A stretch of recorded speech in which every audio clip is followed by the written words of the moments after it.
It is not uncommon for families to say to me, "What do I do in the summer? There's no speech therapy with the school. How do I help my child continue to make progress?" Today, I intend to talk about some of the foundational practices that help your children retain and learn speech sounds. Of course, if your child needs speech therapy, do that. This isn't to replace it. However, these strategies, when done with a very young child, can change the trajectory of how your child is growing.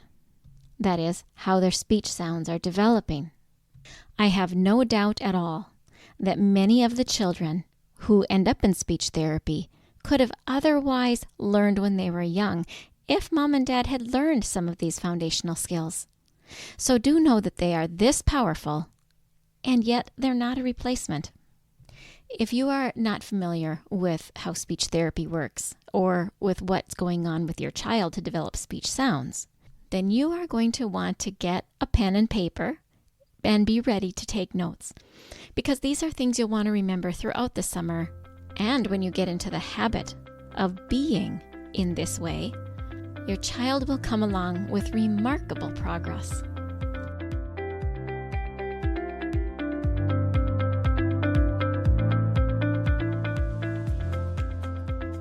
Does your child have a speech-language delay and you really want them to talk?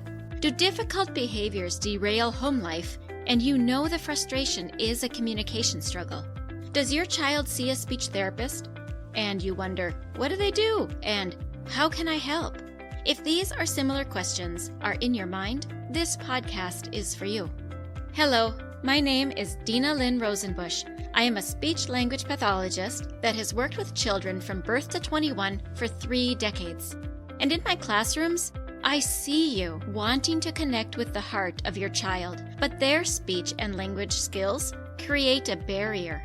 So if you have a kiddo that has difficult behaviors, needs to expand their language or learn to say speech sounds, and maybe even receives speech therapy, stay tuned, because in this podcast, you will learn how to use your daily life as a tool to communication practice and how to do that practice.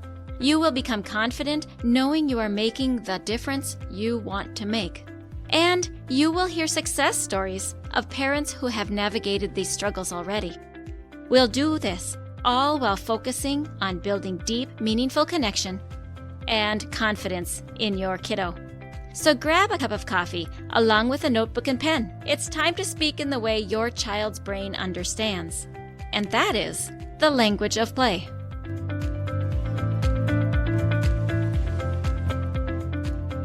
Hello. It is good to be back. The last month, you've been hearing guest episodes every single week, but this week you get to hear from me. So here we go. And we are talking about speech sound development. So if this is something that you have been wondering about, then this is definitely an episode for you. It could be that you have wondered speech sound development, like how does my 2-year-old talk? Or it could be that your 7-year-old has just gotten out of school and you're thinking, what do I do over the summer to try to encourage the growth that happened during the school year with the speech pathologist, but I don't know what to do. And if you fall anywhere in the middle of that or near that this is your episode. Now, you might find all the information you need in this episode, and if that is true, yay for you.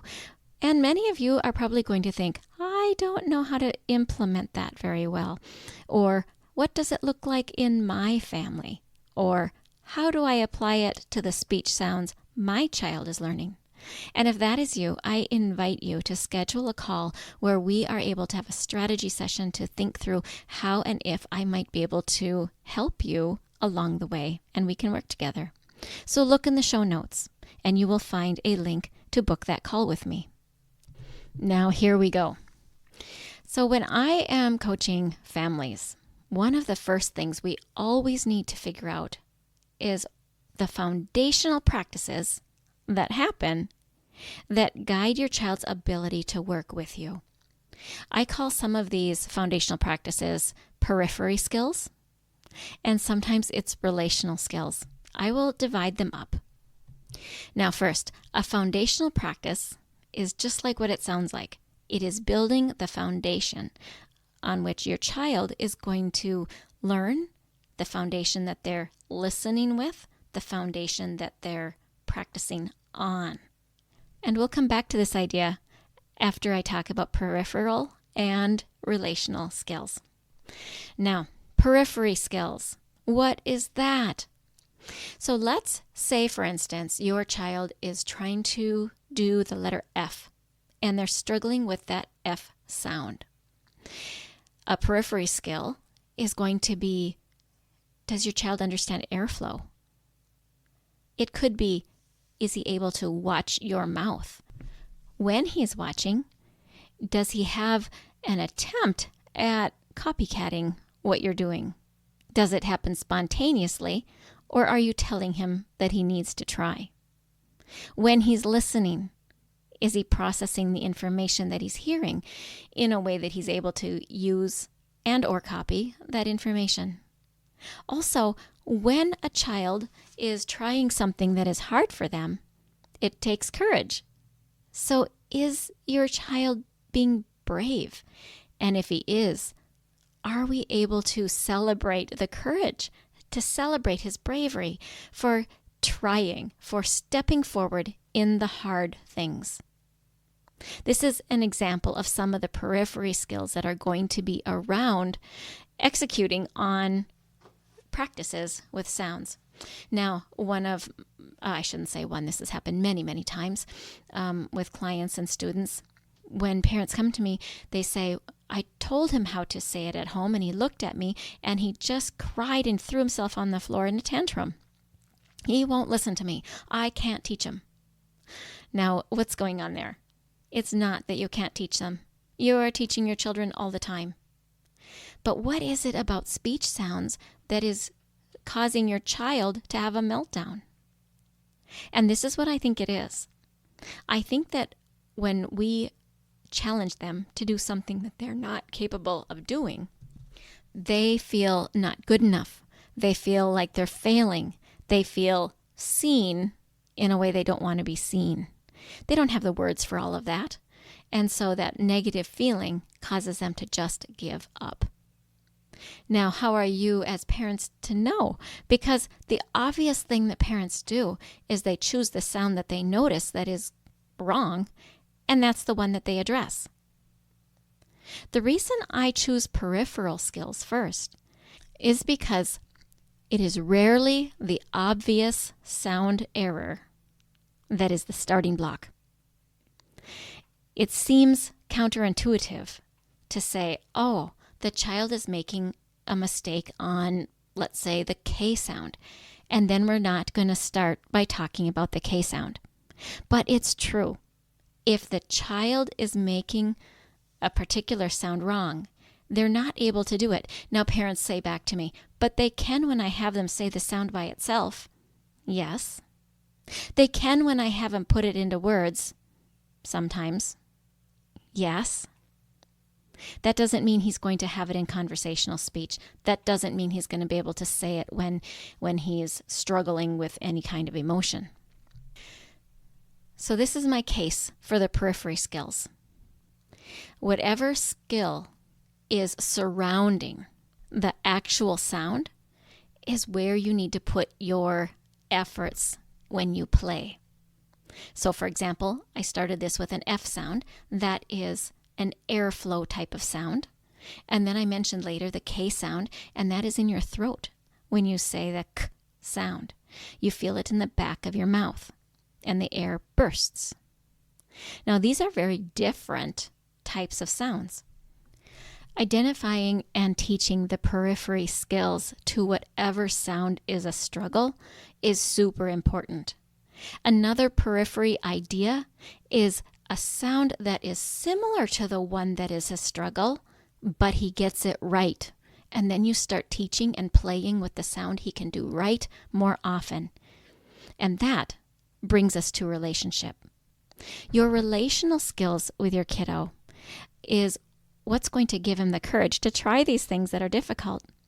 If your child is struggling with a sound and they feel ashamed or embarrassed or any of those negative feelings, they do not want to keep trying and to keep failing.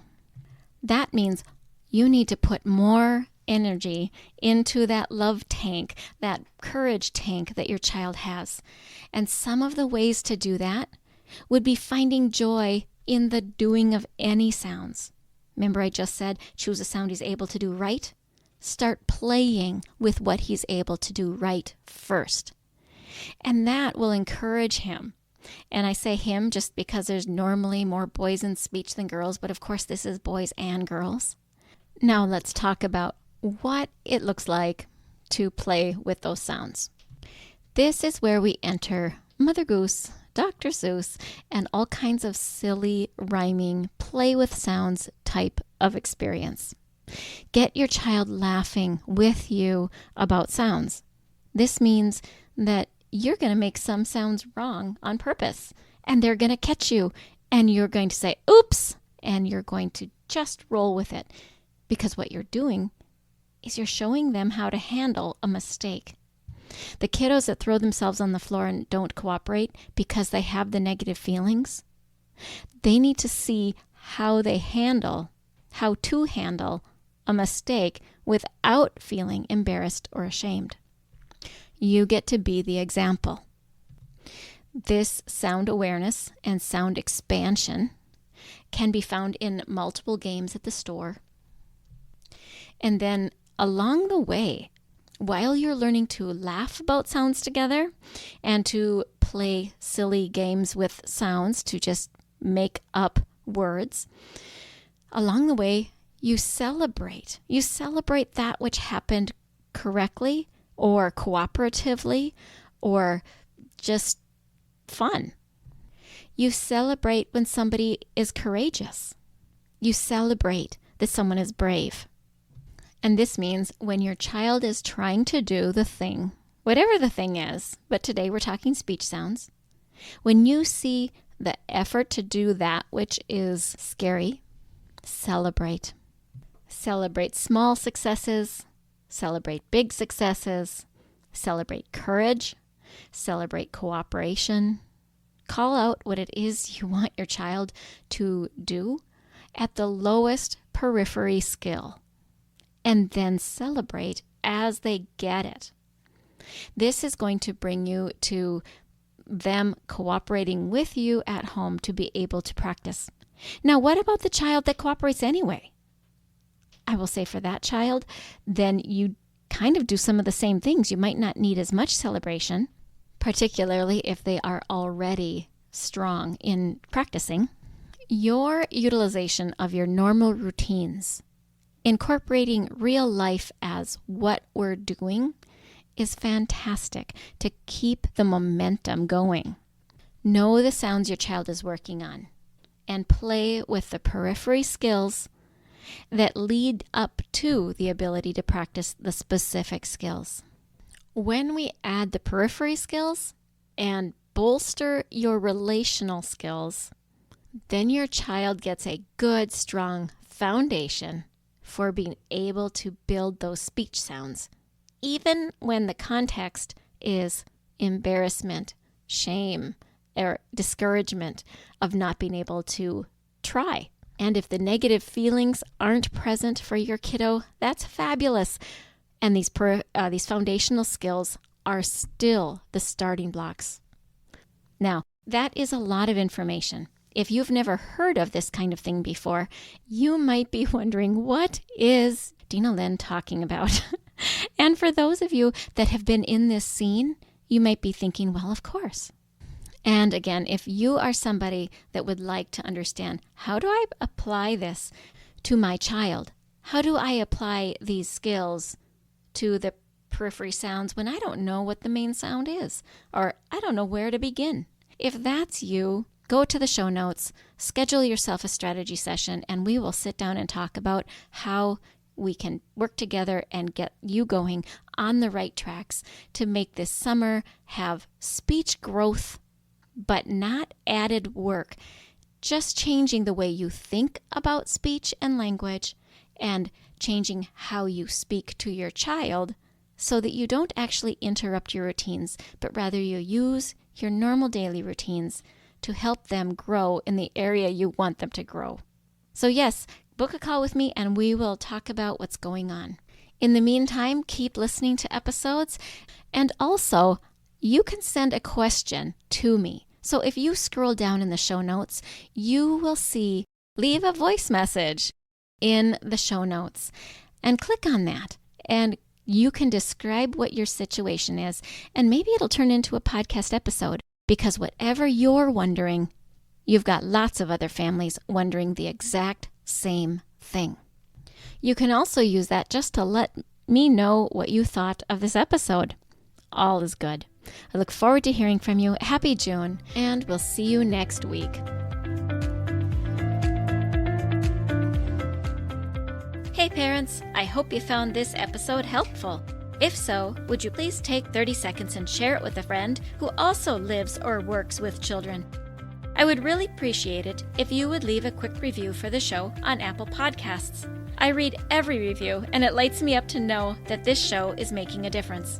Then come join my Facebook community, where you'll meet other parents who are dedicated to helping their children grow too. You'll find the link in the show notes. Thank you for joining me. Now it's time to go.